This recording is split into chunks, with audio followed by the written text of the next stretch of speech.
하나님 아버지, 참 감사합니다. 하나님의 백성들 이 땅을 살지만 천국의 시민으로 이 엄청난 은혜를 누리고 살아감을 오늘 찬양대의 찬양을 통해 다시 확인받게 하신 거 너무너무 감사드립니다.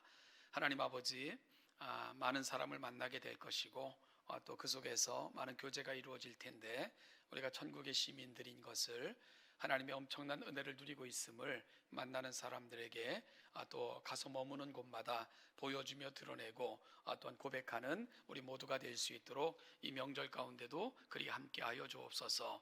말씀을 들을 때에 말씀이 다시금 가슴에 담겨 이 말씀이 우리 삶의 푯대와 안내자가 되어주는 귀한 한 주가 되게 하여 주시옵소서. 감사드리며 예수님의 이름으로 기도하옵나이다. 아멘.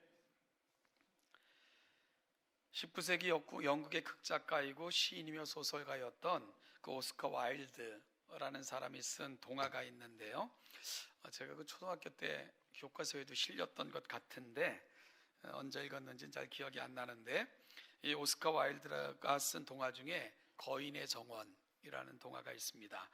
제목처럼 커다란 정원을 가진 거인의 이야기였는데요, 내용이 이렇죠. 어느 마을에 아주 아름다운 정원이 있었습니다. 아이들은 학교가 끝나면 정원에서 온종일 즐겁게 놀았습니다. 그 아름다운 정원의 주인은 거인이었습니다. 거인은 오랜 여행을 끝내고 7년 만에 집으로 돌아왔습니다. 이기적인 거인은 자신의 정원에서 시끄럽게 뛰어노는 아이들을 모조리 내쫓았습니다. 그리고는 문을 굳게 잠그고 아이들이 못 들어오도록 담장도 더 높이 쌓았습니다. 놀 곳이 없어진 아이들은 거인의 정원에서 놀던 때를 그리워했습니다. 봄이 왔지만 거인의 정원은 여전히 겨울이었습니다. 겨울이 계속되자 정원은 눈과 서리로 뒤덮였고 북풍과 우박은 정원을 차갑게 핥히고 다녔습니다. 외로운 거인은 봄을 기다렸지만 봄도 여름도 가을도 거인의 정원에는 찾아오지 않았습니다. 그렇게 거인도 점점 추운 자신의 집에 갇혀 쇠약해져 갔습니다. 어느 날 거인은 작은 방울새의 노랫소리를 들었습니다.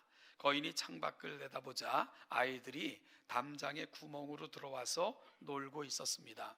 그러자 정원의 꽃들이 환하게 피어나기 시작했습니다. 그런데 정원 한쪽에 작은 아이 하나가 나뭇가지에 올라가지 못하고 울고 있었습니다. 거인은 아이를 번쩍 들어 나무에 올려주었습니다. 그리고 거인은 자신의 잘못을 깨닫고 바로 담장을 허물고 아이들에게 마음껏 뛰놀 수 있도록 했습니다. 아이들이 들어오자 거인의 정원에도 마침내 봄이 찾아왔습니다. 거인은 작은 아이가 보고 싶었지만 작은 아이는 보이지 않았습니다.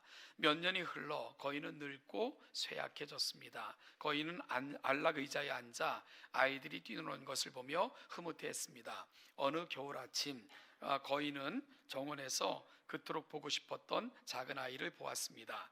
작은 아이의 손과 발에는 4개의 못자국이 있었습니다. 아이의 상처에 거인이 속상해하자 아이는 웃으며 거인을 자신의 정원으로 초대했습니다. 아이의 정원은 바로 천국이었습니다. 그날 오후 거인은 정원의 나무 아래에서 숨을 거두었습니다. 거인의 얼굴은 몹시 행복하고 평화로웠습니다. 이런 내용인데 다 아시죠?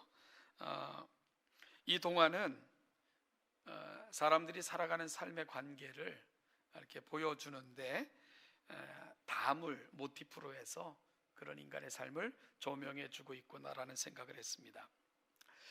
어찌 보면 인류의 역사는 이 동화 속 거인처럼 늘 담을 쌓는 그런 역사였습니다.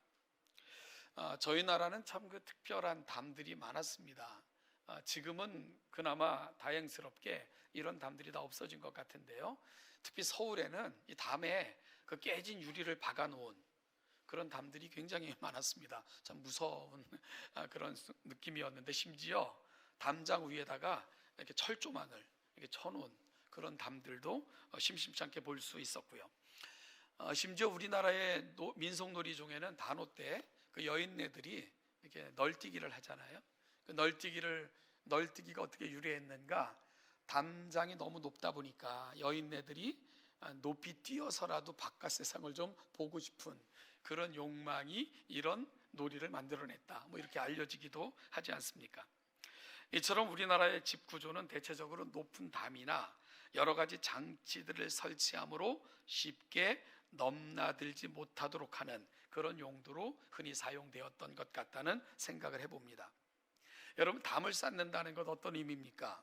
그것은 무언가를 지키겠다는 강력한 의지의 표현일 수도 있겠고요. 나의 것을 확인받으려 하는, 여기는 내 영역이야 라고 확인받으려 하거나 아니면 노출을 꺼리는 그런 속성의 표현이기도 하겠고요. 그래서 여러분, 우리의 철칙이 뭡니까? 담 안에서 일어나는 일들, 이루어지는 것은 담 밖에 알리지 말라. 그래서 그런 속담도 굉장히 많은 것이 우리의 문화권 속의 모습이었죠. 저희 동천교회는 2023년 표를 성육신의 정신으로 라고 정했고요. 아마 이 말은 엄청 많이 듣게 되실 겁니다. 그리고 우리의 실천 항목으로 첫 번째는 담을 헐자, 그리고 두 번째는 길을 내자, 그리고 마지막은 미래로 나아가자라고 정했습니다. 그래서 우리는 실천 항목 중 첫 번째 항목인 담을 주제로 오늘 말씀을 함께 나누어 보려고 합니다. 살면서 우리가 쌓은 담은 무엇이며 우리가 헐어야 될 담들은 어떤 것들이고 이 담을 헐기 위해 우리가 해야 할 일은 무엇인가를 생각해 보는 가운데 한 해의 목표들을 좀 더 분명하게 가슴에 담고 실천해 나가기를 갈망하며 그렇게 한 해를 보내는 저와 여러분들이 될 수 있기를 간절히 소망합니다. 그러면 먼저 우리에게 존재하는 담은 무엇일까? 여러분, 우리 안에 존재하는 담은 무엇일까요? 이 담은 사실 아담과 하와로부터 시작이 되었습니다. 에덴 동산에서 아담과 하와는 하나님께서 금하신 것을 행함으로 주신 멋진 자유의지를 하나님을 대적하는 것으로 사용했습니다. 우리는 이것을 가리켜 죄라고 부릅니다. 죄를 가리키는 히브리어 하말티아라는 단어, 이건 매우 관계적인 용어입니다. 그 원래적 의미가 빗나간 화살이라는 것 너무나도 많이 들으셔서 잘 아실 것입니다. 여러분, 우리는 하나님이라는 관역을 향하도록 지으심을 받았고 요청되어졌음에도 불구하고 엉뚱한 곳을 향해 우리의 화살을 겨누고 살을 튕긴 것입니다. 자, 그럼 죄란 뭘까? 제가 여러분에게 죄가 뭡니까? 라고 물으면 여러분들 퍼뜩 떠오르는 생각들이 뭡니까? 살인, 간음, 도둑질, 모함, 강탈, 이런 것들이 흔히 떠오르시지요. 그런데 엄밀한 의미에서 이런 것들은 죄라기보다는 죄의 결과물들입니다. 죄의 결과로 되어진 것들이라고 생각하셔야 됩니다. 말씀드린 것처럼 죄란 하나님과의 관계에서 하나님을 벗어난 상태, 이것이 바로 죄라는 의미이기 때문입니다. 인간이 하나님을 대적하고 그 방향을 벗어나자 그 결과들이 이 땅을 가득 채우게 된 것입니다. 바로 그것이 위에서 열거한 죄의 항목들입니다. 따라서 우리가 흔히 죄라고 일컫는 살인, 간음, 도둑질, 모함, 강탈, 이런 것들은 죄의 결과물들, 죄가 만든 열매들이라고 표현해야 옳게 되는 거죠. 그래서 사도 바울은 로마서 1장 28절 이하에서 이렇게 고발합니다. 또한 그들이 마음에 하나님 두기를 싫어하며 하나님께서 그들을 그 상실한 마음대로 내버려 두사 합당하지 못한 일을 하게 하셨으니 곧 모든 불의, 추악, 탐욕, 악의가 가득한 자요, 시기, 살인, 분쟁, 사기, 악독이 가득한 자요, 수군수군하는 자요, 비방하는 자요, 하나님께서 미워하시는 자요, 능욕하는 자요, 교만한 자요, 자랑하는 자요, 악을 도모하는 자요, 부모를 거역하는 자요, 우매한 자요, 배약하는 자요, 무정한 자요, 무자비한 자라. 자, 구분해 보면 그들이 마음에 하나님 두기를 싫어한다, 이게 죄입니다. 이게 하말티아입니다. 그래서 하나님께서 그들을 그 상실한 마음대로 내버려 두사 합당하지 못한 일을 하게 하셨죠. 합당하지 못한 일, 바로 죄의 결과들입니다. 29절 이하에서 쭉 열거된 항목들은 바로 죄의 결과물들이다 라고 정의할 수 있는 거죠. 여러분, 이와 같이 우리는 죄와 죄의 결과에 대한 분명한 구분이 있어야 합니다. 결국 흔히 죄라고 불리는 수많은 결과들이 생겨난 것은 하나님과의 관계 단절, 이곳으로부터 파생되고 그것으로부터 되어진 결과물들이다 하는 것에 대한 분명한 인식이 있어야 된다는 것입니다. 에덴 동산에서 아담과 하와가 하나님을 떠나 그 명령을 어기고 범죄했을 때에 이것은 세 가지 영역에서 영향을 미쳤습니다. 하나는 하나님과 인간과의 관계에 영향을 미쳤고요. 둘째는 사람과 사람 사이의 관계에 영향을 미쳤고, 그리고 세 번째는 자연과 인간 관계에 영향을 미쳤습니다. 사람은 서로가 서로에게 혹은 어떤 대상들에게 늘 영향을 미치고 살아갈 수밖에 없습니다. 왜냐하면 인간 자체가 원래 관계적 존재로 지음을 받았기 때문입니다. 그렇다면 하나님의 기대가 뭘까요? 서로가 서로에게, 서로가 어떤 사물에게든지 선한 영향력을 끼치길 소망하시는 것, 이것이 바로 하나님의 기대이겠지요. 그런데 에덴 동산의 범죄 이후 인간은 늘 악영향을 끼치는 일에 익숙해져 버린 것입니다. 창세기 3장 이하의 기록은 바로 하나님을 떠난 인간들로 인하여 되어진 악영향에 대한 보고서와도 같다, 그런 특징을 성경은 지니고 있는 거죠. 오늘 우리가 읽은 본문인 에베소서 2장 11절 이하에서도 인간들이 만들어 놓은 많은 담들을 우리는 볼 수가 있습니다. 이방인과 유대인, 그리고 할례파와 할례를 받은 사람이 받지 못한 사람들에 대하여 무할례파라라고 선을 그어 놨고요. 또한 자신들은 가까이 있는 자들이고 그렇지 않은 자는 멀리 있는 자라 구분 지어 놨고, 여러분, 이 모든 것들은 인간이 그어 놓은 금들입니다. 그리고 이 금은 바로 인간의 죄로 말미암아 생겨난 금들입니다. 그렇게 인류의 역사는 금을 긋고, 그리고 그 안과 밖을 구분하면서 서로 대적하는 그런 삶을 살았던 거죠. 바로 인간이 죄를 지은 이후 죄는 이러한 모습으로 인간 사회 속에서 악 영향으로 나타나게 됐던 것입니다. 그런데 이 땅에 아주 획기적인 사건이 발생했습니다.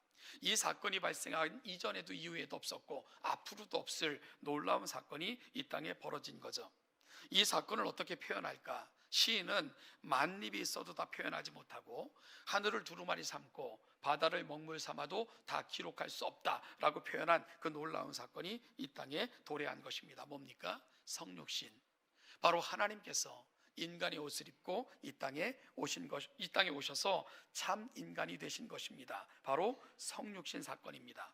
예수님께서 이 땅에 육신을 입고 오신 사건입니다. 이 사건은요, 이 세상 그 이전에도 이후에도 경험할 수 없었던, 앞으로도 경험하지 못할 위대하고 가장 큰 사건, 바로 하나님께서 이 땅에 인간으로 오신 것입니다.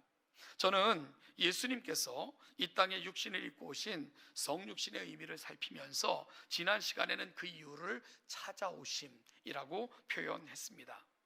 우리 삶의 자리로 낮아지셔서 우리를 만나주시고 회복시키려 오신 것, 바로 이 땅에 육신을 입고 오신 이유라고 말씀을 드렸습니다.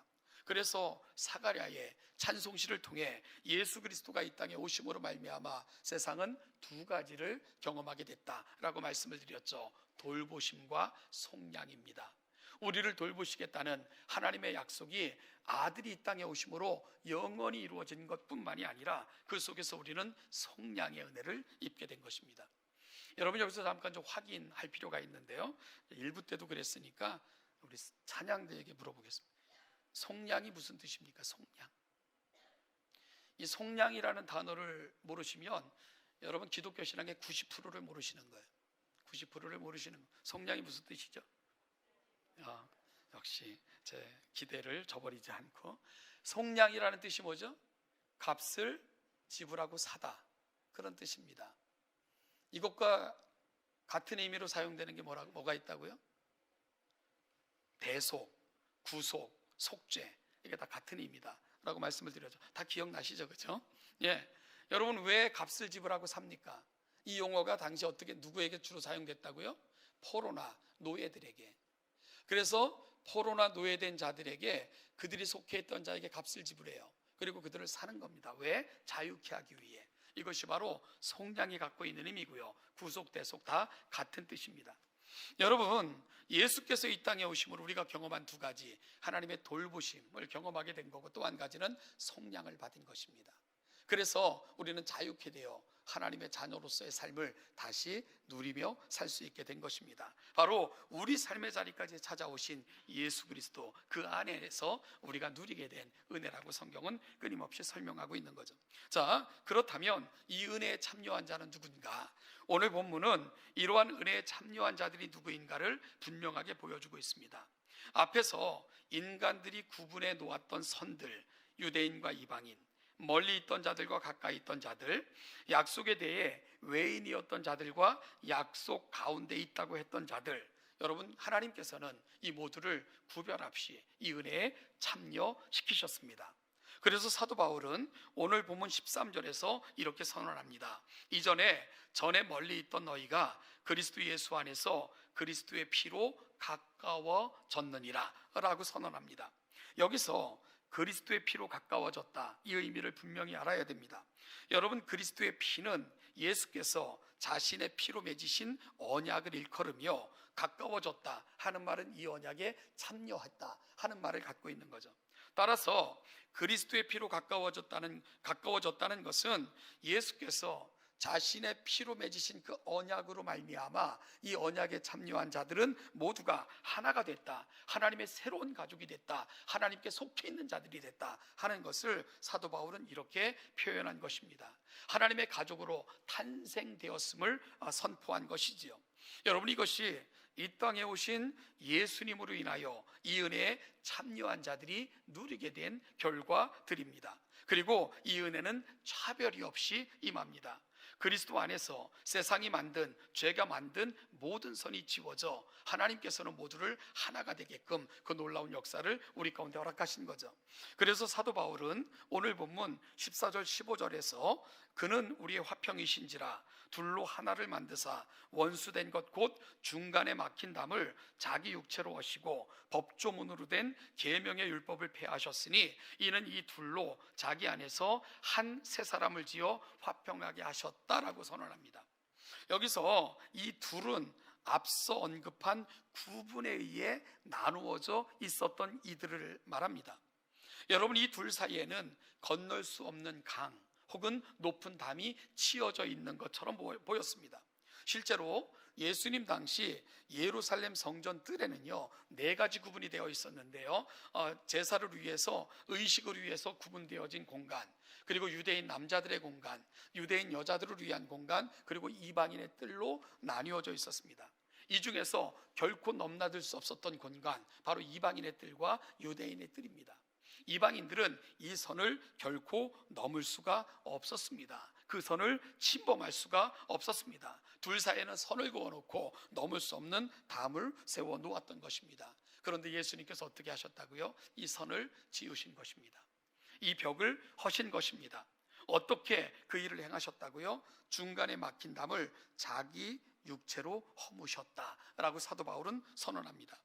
여러분, 자기 육체로 허무셨다, 어떤 의미일까요? 사도 바울은 이 의미를 16절에서 설명을 하는데요, 16절 보니까 십자가로 이 둘을 한 몸으로 하나님과 화목하게 하려 하심이라. 결국 자기 육체로 허무셨다는 것은 어떤 사건을 말합니까? 십자가 사건입니다. 십자가 사건을 통해서 예수 그리스도께서는 중간에 막힌 담을 허심으로 모두가 이 담을 넘나들 수 있는 그 놀라운 은혜를 허락하여 주신 것입니다. 결국 주님께서 이 땅에 육신을 입고 오사 십자가에 죽으시기까지 자신을 희생하신 이유, 그 이유가 뭐라고 사도 바울은 설명하신 겁니까? 담을 허신 거죠. 선을 지으신 겁니다. 그러므로 화목하게 하시려는 것, 그것이 바로 이 땅에 오신 성육신의 의미라고 사도 바울은 설명한 것입니다. 여러분, 이 화목은 둘 사이, 즉 유대인과 이방인, 멀리 있던 자들과 가까이 있던 자들 사이에 담을 스스로 허심으로 그렇게 되어졌다고 사도 바울은 말씀하고 있는 거죠. 결국 주님이 오신 것은 이 막힌 담으로서 하나가 되게 하려 하심입니다.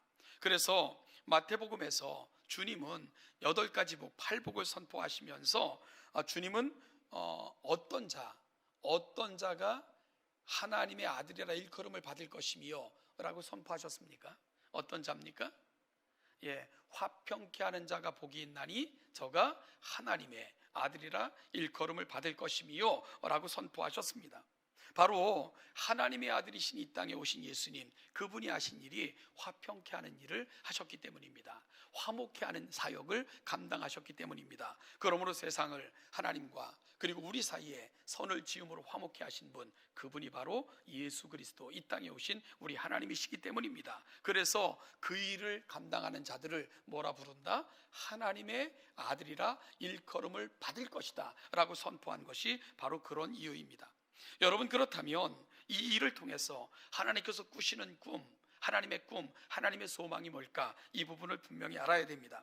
우리가 15절을 보면 15절에는 새 사람이라는 표현이 나오는 것을 보시게 될 것이고요, 16절 말씀을 보면 한 몸이라는 표현이 나옵니다. 그리고 18절을 보면 한 성령 안에서 라는 표현이 나오는 것을 보게 되죠. 새 사람, 한 몸, 성령 안에서.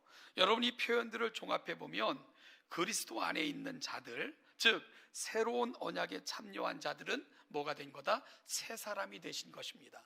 사도 바울은 이 새 사람을 다른 표현으로는 뉴 크리에이션, 새로운 피조물이라고 표현하기도 했죠. 즉 새롭게 지으심을 받은 거죠. 우리의 옛사람은 지나간 것입니다. 그리고 이런 사람들의 모임을 뭐라고 부릅니까? 한 몸이라고 부르는 거예요.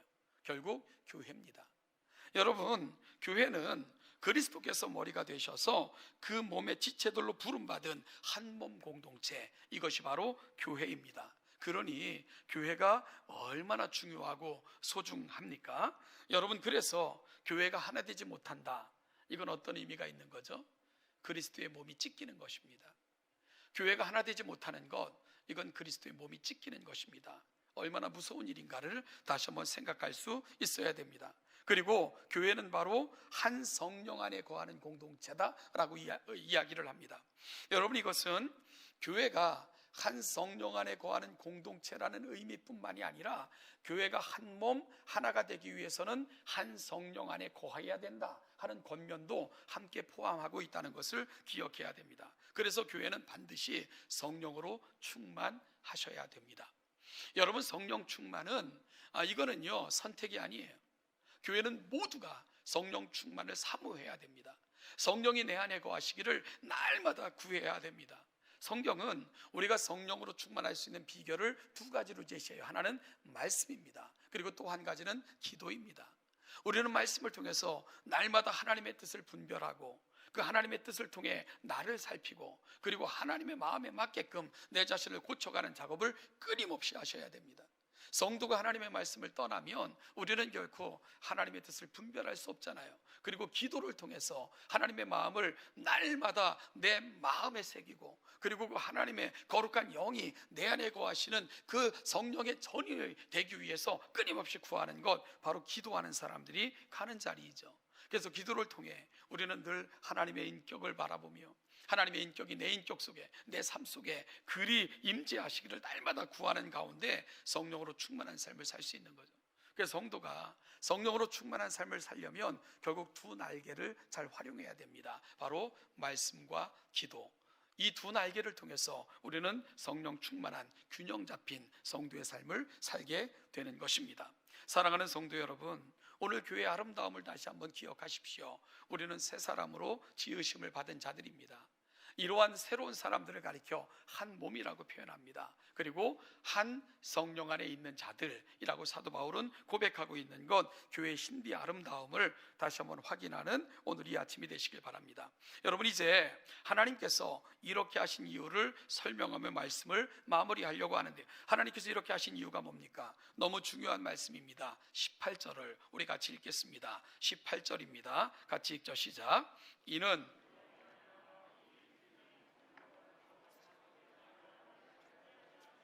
다시 한번 읽겠습니다. 시작. 이는 그로 말미암아 우리 둘이 한 성령 안에서 아버지께 나아감을 얻게 하려 하심이라. 아멘. 이게 아들을 보내시면서까지 우리 하나님께서 꾸셨던 가장 큰 하나님의 꿈이고 우리 하나님의 소망이십니다. 막힌 담이 헐리고 새 사람으로 지으심을 입은 자들이 함께 손잡고 아버지 앞에 서는 것, 여러분 이것이 바로 하나님의 꿈이에요. 이것이 아들이 이 땅에 오셔서 십자가에 자신을 내어주시고 자신의 몸으로 막힌 담을 어시고 사람이 그어놨던 선을 지우셨던 그 하나님의 마음, 바로 선으로 구분되어지고 막힌 담으로 구분되어졌던 그 모든 구분이 사라지고, 그렇게 서로가 질시하고 적대시하고 원망했던 사람들이 손을 잡고 새롭게 지은 새 사람의 모습으로 하나님 앞에 함께 나오는 것, 이것이 바로 하나님께서 가장 보고 싶어 하셨던 하나님의 꿈이라고 오늘 18절에서 설명하고 있는 것입니다. 여러분, 그런데요, 이 부분이 참 무서운 말씀이기도 합니다. 자, 왜냐하면 화평케 하는 자는 복이 있나니 저거 어떻게 일컬음을 받는다고요? 하나님의 아들이라 일컬음을 받을 것이며 라고 주님께서 선포를 하셨습니다. 자, 그런데 이걸 뒤집으면 어떻게 됩니까? 화평을 깨는 자들은 복이 있는 게 아니잖아요. 뭐가 있겠습니까? 화가 있는 거예요. 화평을 깨는 자들은 화가 있나니 저들은 뭐라 일컬음을 받을까요? 마귀의 앞잡이, 마귀의 도구라 일컬음을 받게 되지 않겠습니까? 화평케 하는 자가 하나님의 자녀라, 하나님의 아들이라 일컬음을 받는다면 화평을 깨는 자들은 화가 있나니 저들이 마귀의 도구라 일컬음을 받을 것이며 라는 말이 되지 않겠습니까? 오늘 사도 바울은 둘이 하나로 지으심을 받은 한 몸된 사람들이 한 성령 안에서 함께 아버지께 나아가는 것, 이것이 바로 아들을 이 땅에 화목제물로 보내시면서까지 꾸셨던 우리 하나님의 꿈이고, 아들을 이렇게 이 땅에 오셔서 자기의 육체를 십자가에 내어주심으로 자기의 육체를 통해서 그 담을 헐어내셨는데, 오늘 우리가 또다시 담을 쌓고 우리가 또다시 주님이 그 지으셨던 선을 다시 긋고 있다면 어찌 우리가 하나님의 자녀라 일컬음을 받을 수 있겠습니까? 우리가 어떻게 하나님께서 원하시는 삶을 산다고 말할 수가 있겠습니까? 저는 저희 동천교회 교역자들을 모실 때 딱 두 가지만 부탁을 합니다. 하나는 지금부터 당신이 맡은 그 부서는 당신이 담임 목사입니다 라고 이야기를, 담임 목회자입니다 라고 이야기해요. 따라서 맡은 부서 최선을 다해서 목회해 주십시오 라고 부탁을 합니다. 그리고 또 한 가지는 화평을 깨는 방식으로 일하시면 안 됩니다. 화평을 깨는 방식으로 동역자들을 불편하게 하거나 동역자들을 대적하는 방식으로 일하는 사람은 동천교회에서 함께 사역할 수 없습니다. 그것은 동천교회 교역자로 인정할 수 없습니다. 여러분 너무 잘해 주시기에 지금 너무 감사해요. 그런데요, 우리가 서로를 대적하고 화평을 깨고 그러고도 하나님의 일을 한다고 하면 하나님의 영광이 드러날 수 있겠습니까? 어찌 하나님께서 그런 사람들을 통해 하나님의 역사를 이루실 수 있겠습니까? 사랑하는 동천교회 성도 여러분, 그래서 우리는 다시 한번 물어야 됩니다. 나는 어떤 삶을 살아가고 있는가? 혹시 나는 거인의 정원에서 담을 쌓고 또 쌓아 모든 것을 차단했던 거인과 같은 그런 삶을 살고 있는 것은 아닌가? 한번 좀 물어볼 수 있어야 됩니다. 혹시 내가 살아오면서 그렇게 쌓아놓은 견고한 짐과 같은 그런 담들은 없는가를 오늘 이 아침 물어볼 수 있어야 됩니다. 주님은 이 담을 어시기 위해 이 땅에 육신을 입고 오셨고, 막힌 담을 어시기 위해 십자가에 자신의 육체를 내어주셨고, 그렇게 하심으로 우리에게 길을 내셔서 아버지께로 가게 하셨고, 그러므로 말미암아 그렇게 그 구원의 은혜에 참여한 사람들을 한 몸이라 칭하시고 우리를 가리켜 교회라 부르시면서 이 영광스러운 길로 저와 여러분들을 인도해 주신 것입니다. 이것이 바로 교회가 갖고 있는 아름다움이고 교회가 갖고 있는 신비입니다. 그런데요, 우리가 다시 하나님과 우리 사이에, 나와 너 사이에 담을 쌓고 있다면 우리는 누구에게 속해 있는 자인가를 다시 한번 묻지 않을 수 없지 않겠습니까? 나는 누구에게 속해 있는 건가? 주님은 진히 화목제물이 되사 피 흘리심으로 하나님의 속량을 우리에게 적용시키시는 희생을 감내하셨는데, 우리가 다시 교회와 나와 너 사이에 화평을 해치는 자로, 나와 너 사이에 담을 쌓고 그 담 허물기를 거절하는 자로 그리 살고 있다면 우리는 누구에게 속한 자인가를 다시 한번 묻지 않을 수 없다는 거죠. 여러분, 내가 누구를 기쁘시게 하고 있는가? 그것이 내가 그에게 속해 있다는 의미가 돼요. 우리가 하나님을 기쁘시게 하는 자라면 하나님께 속해 있는 자입니다. 그런데 마귀가 좋아 춤추는 짓을 하고 있다면 우리는 마귀에게 속해 있는 차일 뿐입니다. 여기 앉아 있는 게 중요한 게 아니라 오늘 나는 누구 편에 서서 누구를 기쁘시게 하는 자인가, 그것이 바로 오늘 내가 속해 있는 나의 공동체를 확인해 주는 것이라는 것을 분명히 깨닫는 오늘 이 아침이 될 수 있기를 간절히 소원합니다. 사랑하는 여러분, 나는 하나님께 속해 있습니까? 아니면 나는 마귀에게 속해 있는 자입니까? 오늘 여러분들이 하나님께 속해 있는 자들인 것을 확인하시려면 담을 허시는 여러분들이 되시길 바랍니다. 그놓은 선들을 지워가시는 여러분들이 되시길 바랍니다. 그러므로 말미암아 우리 동천교회 공동체 속에 멀리 있던 자들도 가까이 있던 자들도 이방인도 유대인도 또 약속에 참여했던 자들도 아닌 자들도 모두가 함께 이곳에서 하나님의 자녀가 되고 새 사람으로 지으심을 받아 한 몸이 되고 그렇게 교회라 칭함받는 위대함 속에 거하는 감사와 감격을 안고 하나님의 자녀됨을 누리며 살아갈 수 있도록 도와주는 것, 사랑하는 여러분, 저와 여러분 2023년 우리가 감당해야 될 우리 동천의 비전과 꿈과 소망이 되시기를 주님의 이름으로 축복합니다. 이것이 바로 하나님의 꿈이고 저와 여러분들을 교회로 부르신 목적임을 꼭 기억하시면서 이 사명을 잘 감당해내시는 우리 동천교회 2023년이 되시기를 간절히 소망합니다.